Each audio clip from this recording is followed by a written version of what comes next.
again. This is a shoulder adjustment.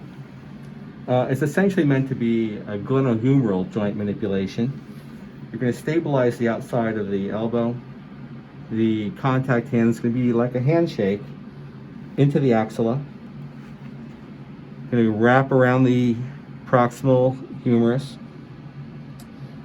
We're going to keep the thumb on the medial portion of the glenohumeral joint. I'm going to leverage the shoulder joint out, apply A to P pressure. You want to traction this thing out a little bit until you feel the joint almost kind of float out of the socket, and then thrust.